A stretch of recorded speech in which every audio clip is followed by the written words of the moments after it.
Hello, everyone. Welcome to The Download, where we bring you discussion and analysis from a Catholic perspective. Today's Wednesday, September 13th, 2023. I'm Christine Niles here with my two co-hosts, Trey Brock and Bradley Eli. What is the future of the pro-life movement? Is the culture of death winning? While Roe v. Wade did get overturned last year, the aftermath of it feels like failure after failure for many pro-lifers. To start off today's discussion, let's take a look to recent comments by Jen Psaki. Psaki, former Biden White House press secretary, has a show on MSNBC that airs on Sundays called Inside with Jen Psaki. This Sunday, she gave her take on Republicans' new strategy of trying to distance themselves from the pro-life label. Let's give it a listen. For decades, Republicans have made one thing abundantly clear.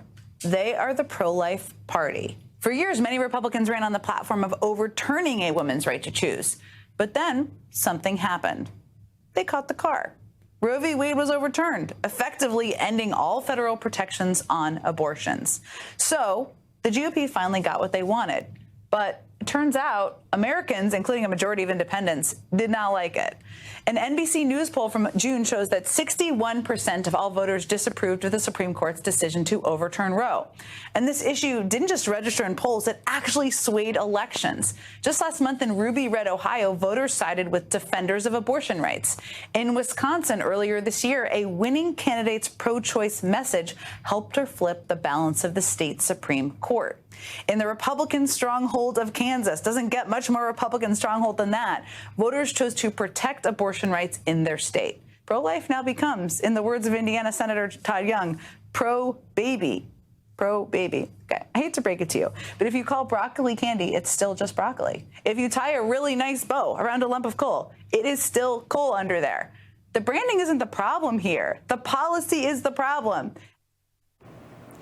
Well, obviously, Psaki supports so-called abortion rights, but her comments raise interesting questions for pro-lifers. How do we deal with the fact that poll after poll and election after election show so many Americans seem to be in the tank for slaughtering babies in the womb? Well, what's interesting is Psaki, I don't know which poll she was referring to. She just said June. So I'm assuming she was talking about June of this year, but I'm not sure because that's not the poll that I was looking at. Rasmussen put out a poll in June of this year. Rasmussen is known for being very accurate.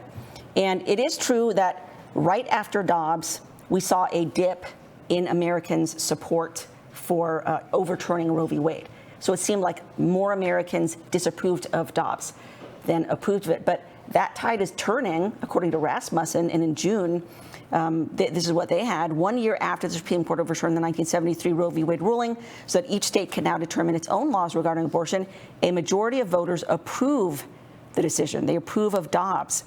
And the question was basically, do you approve of overturning Roe v. Wade? That was the question.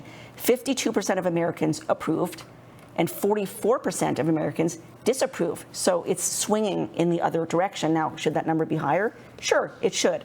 But the way I look at it is Roe v. Wade has been on the books for 50 years. An entire generation was raised believing in this so-called right to abortion. And so it's going to take time for people's minds and hearts to change. And with the slew of pro-life legislation all across the country taking place, and I'll get into those numbers in a little bit later on, I think it's going to take some time for people to be accustomed, as they were before Roe v. Wade was passed in 1973, to get back to this idea that life inside the womb is sacrosanct and it must be protected. Yeah, the 52% in that Rasmussen poll actually did approve that. And it's interesting to me, are they just talking about throwing it back to the states? Overturning Dobbs actually put the decision back to the states. So are they doing it on states' rights, which presumably they are, not necessarily because they're so staunchly pro-life. They just want the states to rule on that. But that's still a question out there. The thing that got me with Psaki, besides very smug and smarmy, you have to love everybody, but you don't have to like everybody. And she's Why'd you look at me when you said that? Okay. But the thing is, she has a point with regard to more and more of the Republican Party becoming rhino. Mm-hmm. What we used to call rhino was that, you're kind of Republican in name only, which meant you're really not pro-life. You're a politician. You're out there to compromise. You're out there to get votes. You're out there to get elected. and you'll do whatever you have to get elected. And if that means right now you kind of said, sense the tea leaves are trying to, in favor of abortion, maybe we should take less of a stance on that. I'll go there. Well, then I see the majority, not the majority, but the movement there in unprincipled people in this day and age saying, yeah, I'm a Republican, but I got to get elected. Bishops will do that, priests will do that, politicians do that. They're not standing on principle. And so now they're going to be less, they're going to walk softly on the pro-life issue. And I think that's her main point. Yeah, I think that's the case. There are a lot of rhinos and a lot of masks are coming off of these so-called pro-life conservatives. Just this week, senators met in this sort of, private meeting to discuss rebranding the term pro-life. They don't want to use the term pro-life anymore because according to them, pro-life in people's minds means you support babies at every single point of, gestation, and that you oppose all bans and all restrictions on abortion across the board. And so these Republicans want to get together, and they're saying, well, we need to move away from that language. We need to That's too extreme. Yeah, it's too extreme. So we need to be a little bit more specific. Like, do we support a 6-week ban or a 12-week ban? And we need to just because the language itself is becoming less popular. So yeah, there is this move towards just compromising on this issue. I would ask, do you guys think that the average person, a lot of polls are saying the majority of people want some mitigation on abortion, some restrictions on abortion.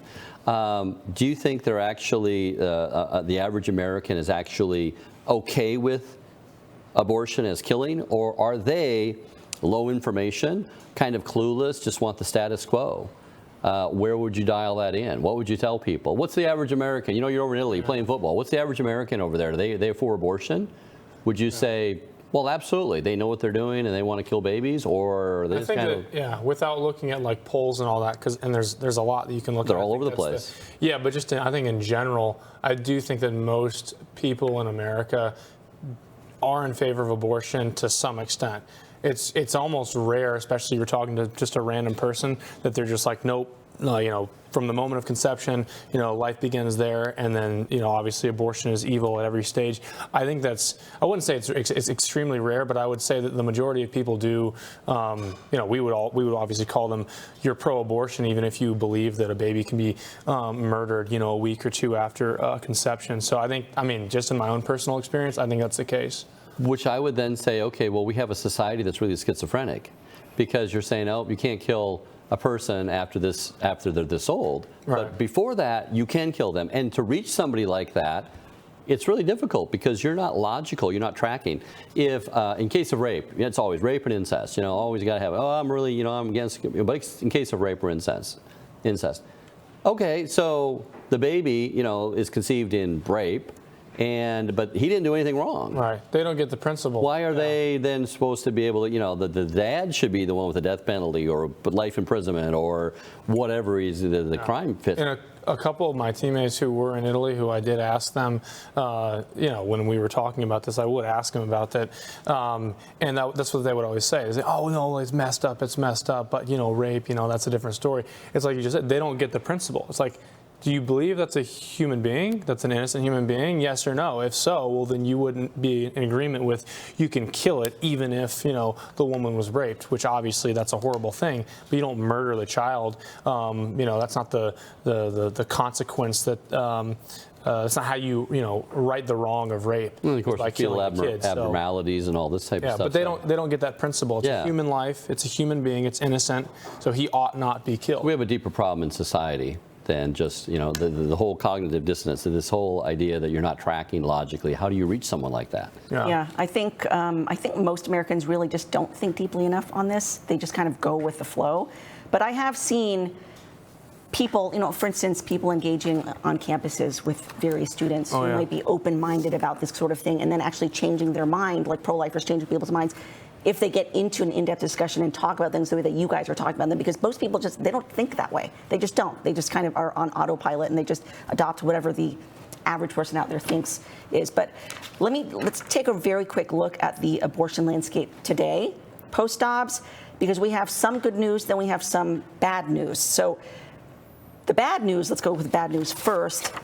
There have been 7 different state referenda involving abortion in some measure, either to enshrine abortion in the state constitution or to protect life in the state constitution. Every single one has won in favor of the abortion side, unfortunately. So let's look at them one by one. Of course, here in Michigan, Proposal 3, which codified abortion in the Michigan Constitution, that passed by nearly 14 points. Okay, so now we have abortion codified in our state constitution. Kansas, the Value Them Both Amendment, which would have protected the life of the unborn, that failed by 60 to 40% margin. And then just a few months later, the Democrat governor was reelected to a second term. Vermont, Amendment 5, passed by 54 points, and it added language to the state constitution ensuring abortion rights.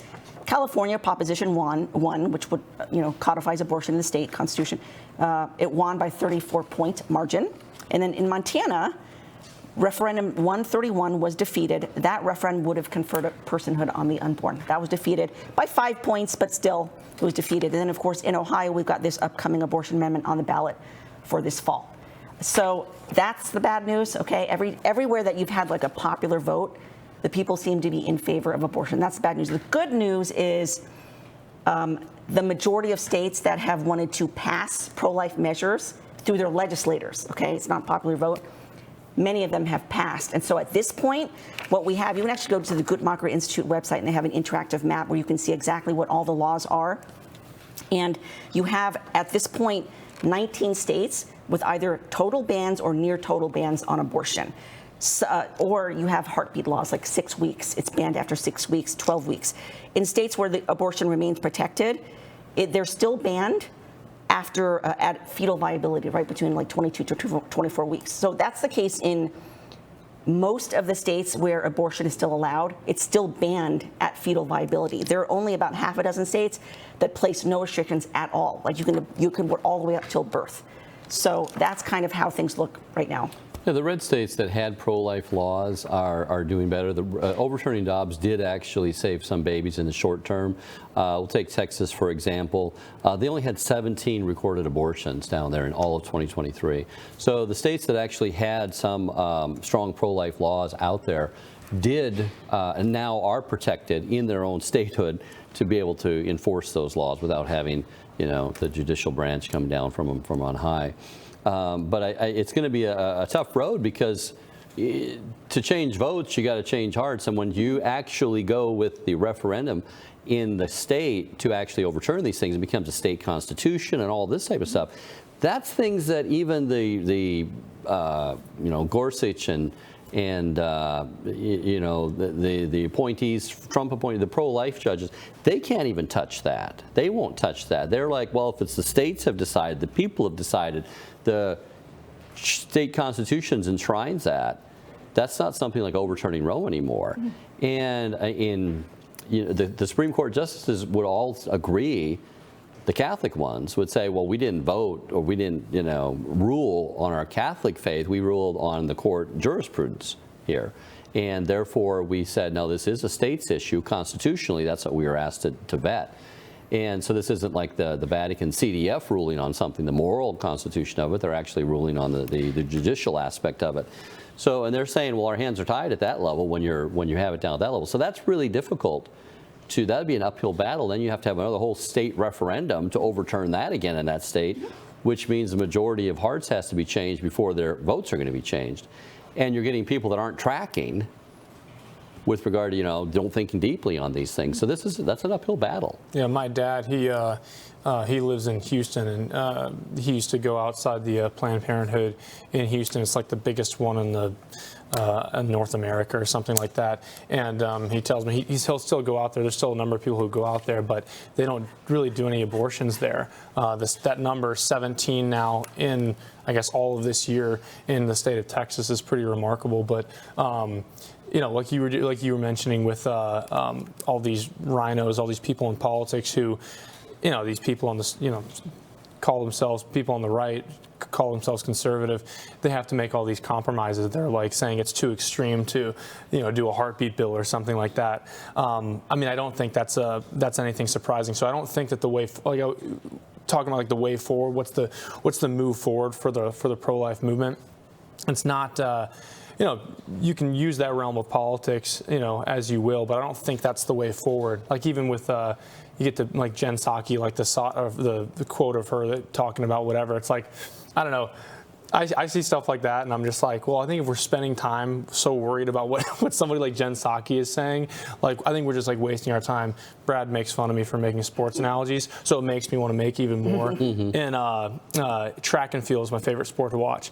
The fastest man in the world right now is a guy named Noah Lyles, and he's known for being real goofy, laughing, joking, even like seconds before like he breaks a world record. And the reason for him doing that, he says, is he puts so much, he has so much confidence because he prepares and he trains, and he doesn't really care what everybody else is doing. He's doing his thing. So when he's up there joking right before a race and everybody else is all freaked out, they're just in the zone, they're locked in. But I think the point there is that he's so fixated on his mission, he's so fixated on his own mission, what he's doing, his own preparation, that he doesn't really give too much time to the outside world. And so speaking about like the way forward, I think that's the sort of the motivation that we have to have. And I do have a few more numbers about not the abortion mills as well as the reduced number of abortions after Roe v. Wade. So 100 days after Dobbs was passed, the Guttmacher Institute published a poll showing 66 abortion mills in 15 states closed. So that's very good. Also from July to December 2022, just last year, 13 states with bans on abortion in place saw an average of more than 7,000 fewer abortions per month compared to the April and May before Roe v. Wade was overturned. So many, many, many thousands of lives being spared because of these bans in place. And I think as far as changing hearts and minds, I think it's going to take time. I think, like I said, abortion has been codified in the law, in our Constitution for 50 years. So you have at least a generation growing up under it, believing this is a woman's right. It's going to take at least another generation with more and more bans in place for them to start, kind of like turning back people's minds and hearts to develop this understanding that actually, no, life is sacrosanct and we need to protect it. And yeah, we need another generation growing up under pro-life laws, I think, and that's going to take time. It's just going to take time. The other thing we're fighting is the media, the Luciferian media, as Father Hardin would call that, and that's out there in front of people all the time. So, to get people tracking, to get people thinking logically and all that, that's quite a process to do. And they're being trained every day because, they have their head in their phone, social media and all this type of stuff, to be emotional, emote on everything, and never really get deep on anything. Never really take time to read into a story. And that's a problem. They just glance at headlines, and all of us are guilty of that. But information overload. And this emotional, and that's the media out there. Social media, online, TikTok, you name it. Plus you got, the mainstream media and the big media. So that is a huge thing to overcome as well. So when you're looking at these things, yes, we need to, like Jen Psaki, we don't really care what she thinks, but the idea that she's pointing to the fact that the whole government, the Republican Party, is supposed to be standing up and caring about these issues, and they're kind of caring more about getting elected and glad-handing, and are they actually really down deep in, heart and soul? Are they really trying to save babies or not? Or are they just going to start flipping, and, because you don't walk this line, you don't get the funding, you don't get, nominated or whatever else. So, at the government level, at the media level, and then just the social level, the family level, the families that are broken homes and everything don't really have time, don't really have the ability to reach into the hearts and minds of their own kids. The kids are just running, school and this and that. You don't really have time, quality time to stop them. And then the schools, okay? So the schools are, really programming now more and more, pushing the whole transgender thing and all this types. So where is the battle going to be won? How are you going to get a handle on this? Because this is not really doom and gloom here. It's just looking at the situation. Whoa, this is kind of a big fight. This is a huge, multifaceted battle here we got going on. And how are you actually going to get an angle on it? Where are you going to start? Pick up a poster and, a protest. Well, okay. Pick up your rosary and get grace flowing. Start homeschooling, try to keep families together, pray more in front of the Blessed Sacrament, asking God to intervene. But you got a big battle out there, very big battle out there. And speaking of the Luciferian media, we do have to be careful as well how they present these polls, because if you do your research, poll after poll after poll will say, oh, the majority of Americans support abortion. Okay, well, it depends, I guess, on how you define that, because if you dig down into the numbers, it is true the majority of Americans support abortion at some point. Usually it's rape and incest. Usually it's the rape and incest exceptions. That's where they will be like, okay, I'd like to make an exception for that. But as we know, rape and incest only happens in less than 2% of all abortions. So if you were to reword that poll, these Americans actually oppose 98% of all abortions. Like, these Americans would actually oppose just purely elective abortions. Like, you know, I just don't want to have my baby because I want to go and get a career. Most Americans would actually be like, no, that's wrong. You shouldn't do that. Rape, incest. But so, again, it depends on how you define the polls.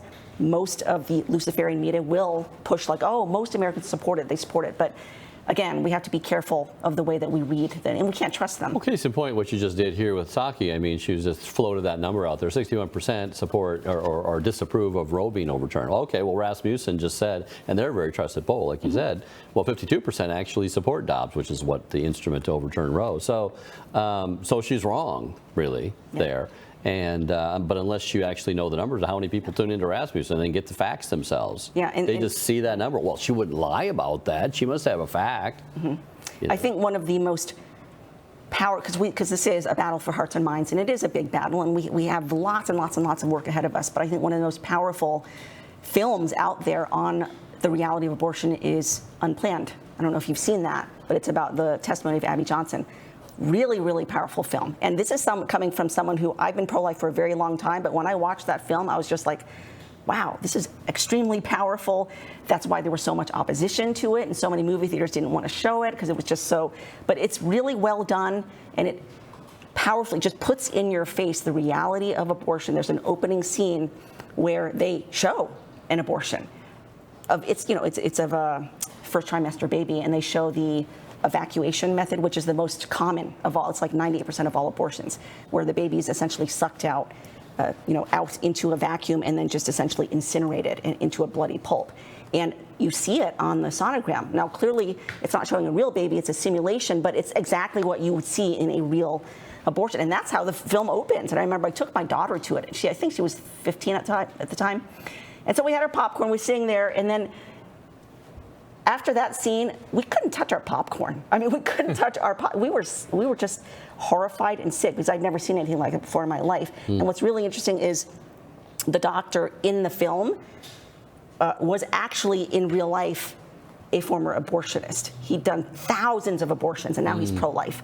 So he actually played the part of the abortionist. It's a really powerful film, but I think that kind of storytelling, that sort of, putting it in people's face, but in a sort of compassionate, realistic way, can help change people's hearts. And it's sad because like a lot of really young girls will go in, and like you see all the time, they've got like their mom walking in through the doors, and that puts emphasis on kind of what you were talking about, how the importance of the family. That really is the answer, because you can look at today. You got all the transgenderism stuff, you got all the LGBT stuff, you had abortion, no-fault divorce. You keep going further back and back. You get contraception, go to feminism. All of those things, all of the bad fruits of all of those movements, which you can really just call the sexual revolution, they can be solved, and that comes from either a good family or a bad family. We just interviewed Bishop Peter Elliott from Australia. He wrote a book on the sexual revolution where he kind of traces all this stuff back, and he actually goes all the way back to the Enlightenment era, where a lot of these ideas are stemming from. But he said in the interview very bluntly, he was like, I tell people all the time, he's like, have more babies. It was kind of funny the way he said it. He was, have more babies. That's what I'm here to tell you. Have more babies. That's the way forward. And he said, he kind of drew out, he said that all of these bad ideologies, it's felt in the home. That's where the battle is being fought, is what he said. And so, that's what we have to do. We got to build up the family. That's how the temporal realm gets purified. And so, I don't know, for for some people that means, start a family. For other people that means go out and do sidewalk counseling or go to those college campuses, be a better son, be a better daughter, catechize young men, educate people, all of that stuff. That's a way. You do it in person, you do it one-on-one, and it's a lot more impactful. So I have a quote here from our black pill producer, red pill maybe. Quote, "We have gone so far from sanity, only supernatural help can fix how broken it all is." And you might say, well, that's doom and gloom and everything like that. We talked about how many different players. But you know what? We do have God on our side, okay? And God will. What we can't fix, God will. And that's the bottom line. Christ said, I'll be with you all times, even to the consummation. And therefore, the church will have to endure. Therefore, the left or the godless, globalist cabal that's trying to see. At some point in time, the church does triumph over that. The people of goodwill and those with the Holy Spirit and, following Christ will prevail over this. And a lot of times, all through history, these things have happened. And how does God step in? You read the Old Testament. And it's war, famine, and plague. War, famine, and plague. Well, our supply chains may be coming down when China takes Taiwan next week, and and NATO, Europe gets nuked by Russia, and we're in World War III, and they suspend the election in 2024, and we have lockdowns from everything, from COVID, name it. So all this stuff, and cyber hacking all over the place, and all of that can be a remedy to get us through this insanity. We are in a cultural insanity here. We got to get back to sane ground. And sometimes it's tough love on God's part. And so in one sense, even if you see bad things happening, realize it might be God allowing this for a greater good. And He uses us to fix everything going on. So God will fix it, but He uses us. We're made in His image and likeness. That's what our duty is, and that's what our privilege is, to fix it. So I don't know. The pro-life movement, they need to be mission oriented. They can't be just defending and just looking at all the evil things going on in the world and compromising like you were talking about earlier. They have to have a mission. If the pro-life's mission is not to build up the family, to create that Christian social order, which is really, that's the remedy to all of this, then it's going to be a lost cause. So I don't know. We can't be a people who we're sitting around waiting for a law to be put in place in order for me not to know that it's wrong to murder my child. That can't be the mentality. Yeah, and as Catholics, we cannot underestimate the power of prayer. You mentioned the rosary. If we could actually see with spiritual eyes, we would see abortion mills would be absolutely surrounded with demons. But we've heard testimony from former Planned Parenthood employees who say that the days that people would come and pray the rosary outside would be the days when they got the slowest traffic. Women would just come and then they would just leave, or people would cancel their appointments. So there's a spiritual battle going on. We always have to remember that. So I would encourage Catholics out there, if you can, join others in praying the rosary outside abortion mills. Also, we've heard from pro-lifers that when they pray the Chaplet of Divine Mercy or bring the Divine Mercy image, that drives the demons absolutely insane. Also, perpetual adoration. I know the case in South Bend. I went to school there. They had a women's pavilion open for 30 years. Ernest Ulrich Klofer, the man who had thousands of babies in jars in his home. 30 years, many thousands of abortions. An adoration chapel opened up right next door. Within 2 years, abortion mill shut down forever. Okay, so never ever underestimate the power of the rosary, Divine Mercy Chaplet, adoration, the spiritual weapons we have. That's a very powerful way to defeat the devil. All right, thank you so much for joining us for today's episode of The Download. Now, please join us as we finish in prayer, begging Our Lady's intercession for our nation and our church. In the name of the Father, and of the Son, and of the Holy Spirit. Amen. Salve Regina, Mater misericordiae, vita dulcedo et spes nostra salve. A te clamamus exules filii Eve. A te suspiramus gementes et flentes, in hac lacrimarum vale. Ea ergo advocata nostra, idos tuos misericordes oculos ad nos converte. Et Iesum benedictum fructum ventris tui, nobis post hoc exilium ostende. O clemens, O pia, O dulcis Virgo Maria. Amen. In the name of the Father, and of the Son, and of the Holy Spirit. Amen. Thank you again for joining us for The Download. We premiere a new episode like this every weekday at 5 p.m. Eastern Time. From all of us here at Church Militant, God bless you.